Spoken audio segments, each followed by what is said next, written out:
Hello everyone, welcome to another episode of Friday Night Quick Project. Have you ever been to a business or a farmer's market and the person there has a stack of business cards? The problem is they're in those little, they're laying flat or they're laying in a stack that's sort of at a slant, and they're just, all the cards are stuck to each other. So you end up fumbling around and 10 minutes later you got like one card. So I know that happens to me a lot, and I started coming with a solution, and I hope you like it. It is a indexed business card holder. So this is going to be our Friday Night Quick Project. The two woods here are basswood and walnut. One is cut to a strip of about 1 inch, and the other one is about 1/2 inch. So just cutting these things apart, it is critical that they are square and the two matching sides need to be the same length. And then just simply marking out the dovetails and get ready to cut them. The depth here is about 1/4 inch, and the chisel helps to define the shoulder, easier than the marking gauge. Cutting things that are very thin is actually kind of difficult, so I'm using the little piece to help guide the big piece and vice versa. I'm defining the shoulder and just cutting the little piece out. Be careful, it takes about 3 strokes to go all the way to the dovetail itself.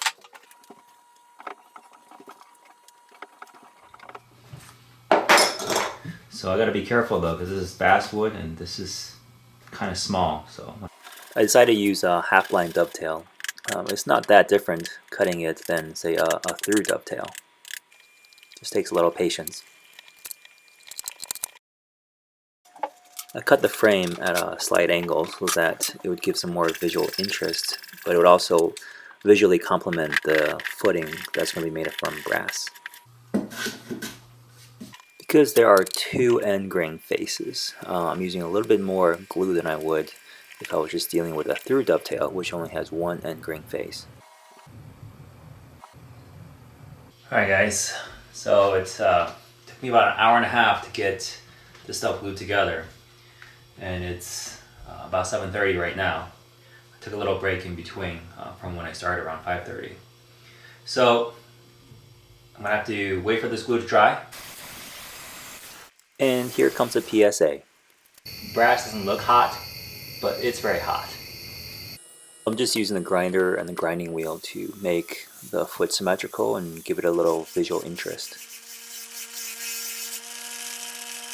I'm using the marking gauge to lay out some guidelines that I can use to help me to cut each one of the slots.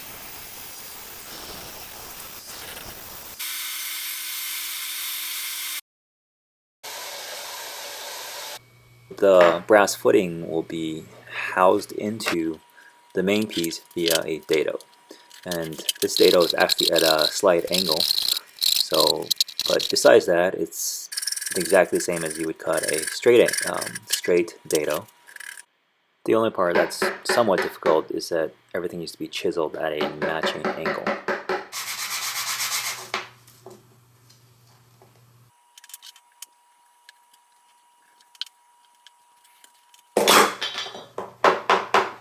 Well guys, it's about 9:40 and I started around 5:30, so that's about 4 hours. So I did have dinner and I took a couple little breaks in between, but I'm pretty sure I've used up the 3 hours I gave myself to complete a Friday Night Quick Project. And it turns out I think I need another hour. So after a good night of recharging, I'm ready to plane down the dovetails. And the planing process, just like planing any drawer. So the epoxy has set overnight, and I'm just using my chisel to remove the bulk of it because I don't want it to clog up the sanding paper. I figured this will be handled a lot, so I need to take down all the corners and sand it nice and smooth to a 320 grit. So the pivoting pin is somewhat of an audible. Originally I was going to have it fixed, but I think I like the pin idea a lot better.